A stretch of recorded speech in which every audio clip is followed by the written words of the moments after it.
kegiatannya? Kalau dari pihak keluarga sih, Suaranya agak gede tuh. dari pihak keluarga menyerahkan kepada wilayah sih, karena di sini pihak keluarga mempercayai itu pihak wilayah, RT, RW, pengurus sama anak Karangtoro juga untuk mengkoordinasi wilayah di sini, kayak gitu. Terus juga dari pihak keluarga juga selama dari awal pertama sampai 7 hari ini keluarga di rumah aja, jarang keluar, kayak gitu. Artinya untuk 7 hari ini dipersiapkan oleh warga gitu? Iya, Segala kebutuhan dalam karena emang bisa dibilang kan keluarga Morok ini kan minta bantuan kepada wilayah, jadi wilayah di sini tuh sebisa mungkin membantu untuk koordinasi di sini untuk persiapan untuk tahlilan nanti 7 hari gitu. Untuk tahlilan persiapannya bagaimana, dan dilihat juga ternyata banyak bantuan gitu yang masuk, seperti apa nih? Nggak cuma 7 hari sih, dari kemarin-kemarin hampir setiap hari kan kami juga selalu ngadain tahlilan, habis sisa cukup ramai sih, makanya setiap hari itu persiapan kita benar-benar ekstra sih, karena kita tahu pasti bakal ramai kan, termasuk hari ini 7 hari persiapan kita emang benar-benar matang untuk kayak mempersiapkan segala tahlilan, terus untuk tamu-tamu undangan, terus yang tamu-tamu yang akan datang kayak gitu. Tamu yang akan datang dari mana aja? Tamu-tamu random sih kak, random aja sih. Dalam arti random tuh biasanya tamu-tamu yang datang itu kita nggak bisa nebak entah dari mana, dari siapa, kurang paham kayak gitu. Tapi biasanya ada aja yang datang. Tapi kalau untuk dari keluarga sendiri malam ini emang jadinya intimate aja seperti atau seperti apa? Untuk tahlilannya emang khusus keluarga aja atau emang Kita terbuka umum tahlilan, iya. Jadi siapa aja untuk buat tahlilan dibuka buat siapa aja. Gitu. Ini bantuan yang masuk dari mana aja sampai saat ini? Saya kurang paham, cuman yang saya tahu sih, alhamdulillah setiap tahlilan ada nasi kotak sih dari, kalau nggak salah dari Bapak Yusuf Hamka.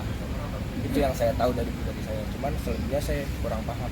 Karena yang ngurus konsumsi untuk tahlilan itu ada lagi pengurusnya. Kebetulan pengurusnya DKM Masjid Al-Falah. Gitu. Jadi saya sebagai anak Karangtoro di sini sama RT RW cuma mengamankan koordinasi di sini. Jadi tamu yang datang, yang saya bilang tamu yang datang saya koordinasi. Mas, kemarin kan juga kalau dari sempat keluarga sendiri Arafi kan datang ya. banyaknya bantuan hari ini, terus mungkin mereka ya berusaha untuk buat dengan banyak yang datang tamu-tamu dan terutama di malam hari ini tahlilan juga ada Kan membuatkan, jadi dari wilayah juga membuatkan bahwa keluarga kayak sudah menjelaskan juga. Jadi teman-teman rekan-rekan di sini juga membantu untuk memperkuatkan keluarga almarhum. Mas, kemarin juga kan Arafi sama Mama Mami datang ke sini gitu Iya, ya kan. betul. Seperti apa itu Mas, ya kan sekitaran jam berapa gitu?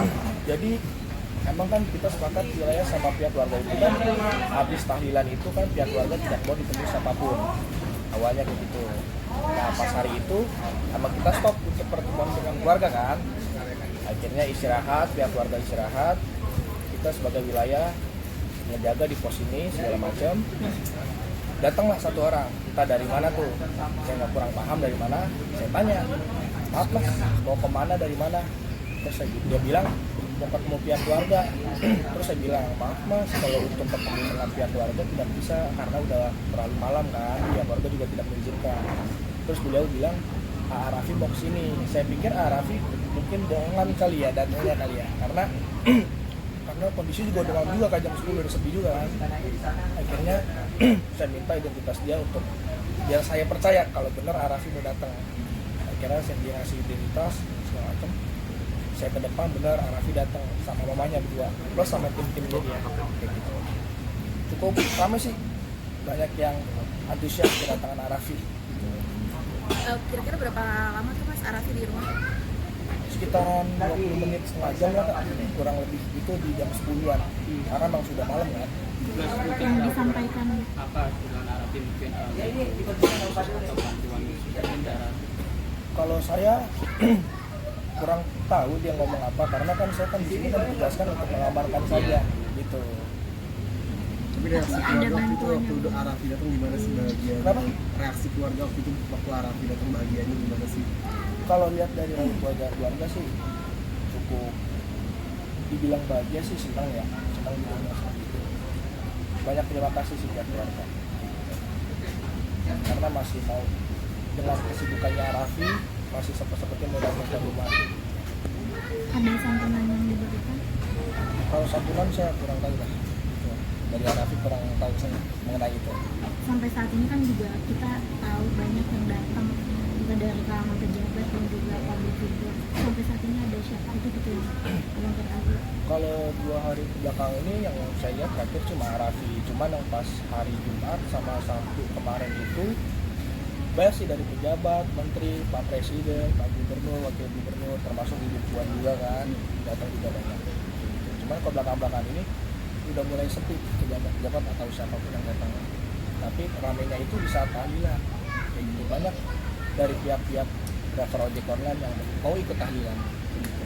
Ini bantuannya kan ternyata juga banyak bantuan yang dikasih ya. Bantuan yang diberikan ini khusus untuk keluarga yang berduka atau ternyata masyarakat yang Bantuannya apa dulu nih? diberikan bantuan, Kalau udah entah tahu. itu makanan atau Kalau dan lain makanan sebagainya. itu untuk tahlilan sih Kak, gitu buat masyarakat, bukan masyarakat, buat jamaah lah yang ikut tahlilan gitu.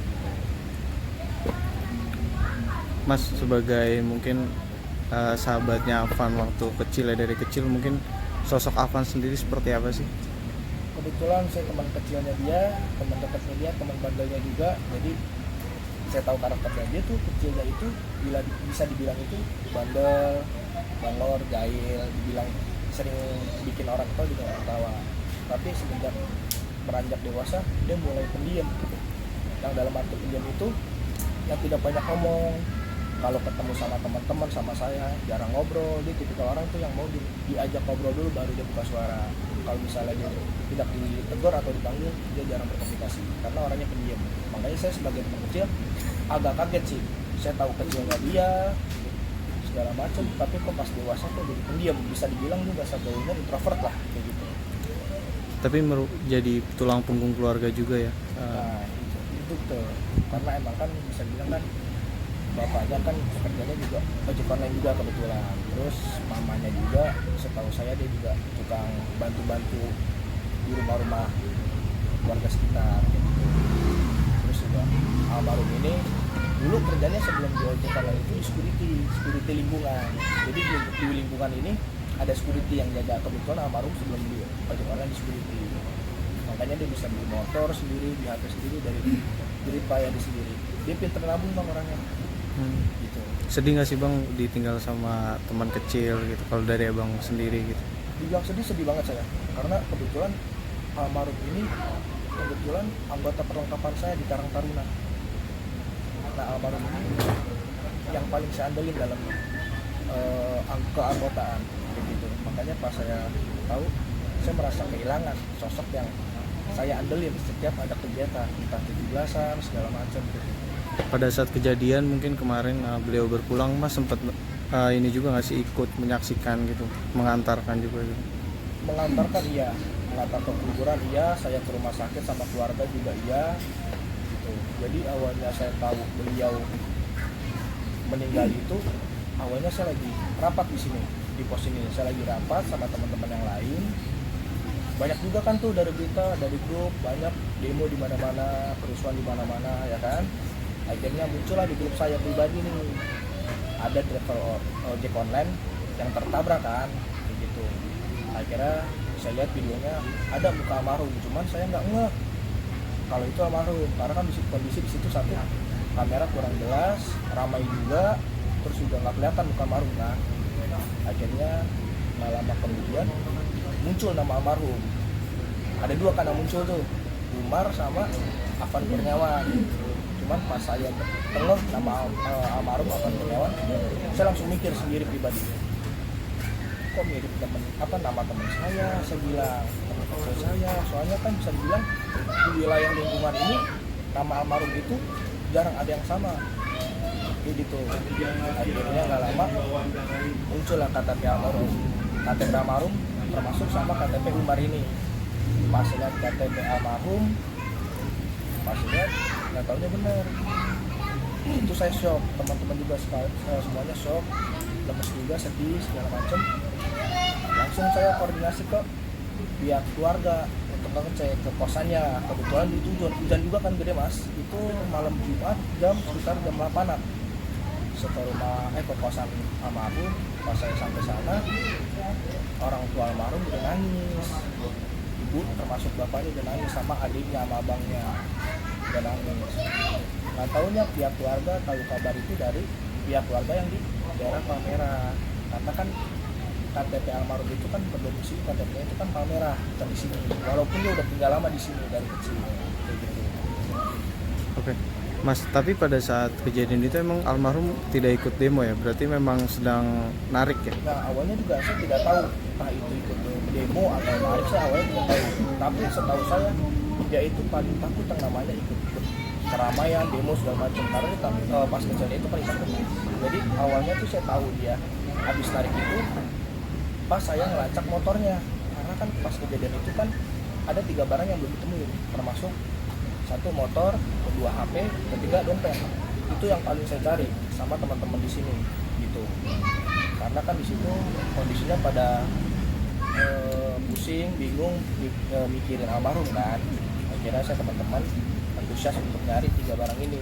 Tapi yang ketemu alhamdulillah pertama dompet sama HP, karena dompet sama HP itu ada di tas almarhum gitu. Tinggal 1 yang belum ketemu nih, motor awalnya kan, motor nggak ketemu. Saya juga bingung, tidak tahu plat nomor almarhum ini berapanya kan. Nggak lama dari om almarhum, omnya ada foto almarhum sedang naik motor, ada plat nomornya. Akhirnya saya lacak, saya jadi bagi tugas teman saya, bagi tugas melacak plat nomor untuk nyari terakhir wilayah terakhir dia narik atau enggak, laporin ke kantor Grab atau Gojek. Nah kalau saya fokus nyari kendaraannya kayak gitu. Alhamdulillah sih ketemu. Itu kebetulan saya ngambil, saya bawa pulang motor almarhum. Nggak jauh sih dari tempat kejadian. Kebaikan almarhum yang diingat sampai sekarang. Dia tuh baiknya itu dalam arti inisiatif Kak. Jadi kadang kayak misalnya teman-teman satu tongkrongan sama almarhum itu di saat kayak lagi pengen ngerokok atau ini, kadang suka ngasih sesuatu dalam arti kayak ngasih rokok, ngasih makanan, cemilan, kopi gitu-gitu. Dan juga kan dengan itu juga almarhum keluarga sampai diberikan tempat tinggal gitu. Mungkin bagaimana terkait itu, ada obrolan dari keluarga? Jadi yang saya tahu dari pihak keluarga kan emang almarhum ini cita-citanya sebelum almarhum meninggal ini, cita-citanya mau naikin derajat keluarga dia, termasuk orang tuanya, mau naikin derajatnya. Terus juga dia selama kerja di security sampai dia narik ojek online, dia menabung untuk beli tanah di kampung itu dari keluarga. Akhirnya terbukti dia beli tanah untuk membangun rumah, cuman akhirnya beli tanah. Di mana tuh untuk tanah? Kalau lokasinya saya kurang paham, cuman yang saya tahu kalau misalnya dia setiap hari raya Idul Fitri atau Idul Adha itu kadang suka pulang ke kampung. Kampungnya itu di Lampung. Karena kan orang tua dari mamanya itu kan orang Lampung, dan bapaknya itu orang Bima.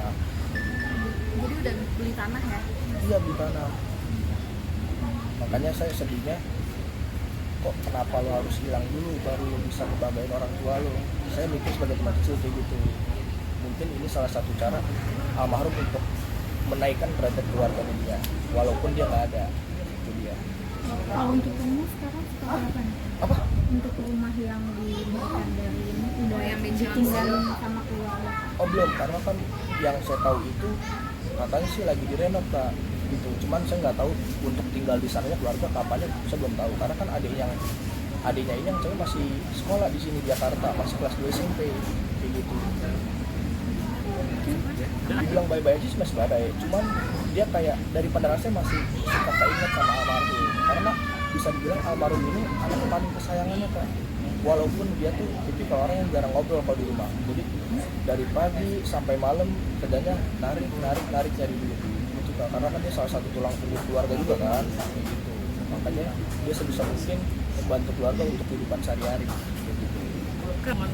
Coba saya kurang tahu deh, saya nggak nanya-nanya soal itu sih, karena dengarkan dari pihak keluarga tuh, saya nanya aja tentang keluarga aja kadang kasihan Kak, apalagi saya nanya tentang kayak gitu, soalnya kasihan ngeliat kalau keluarganya tuh masih lemes, jadi saya nggak berani nanya-nanya ke keluarga kayak gitu.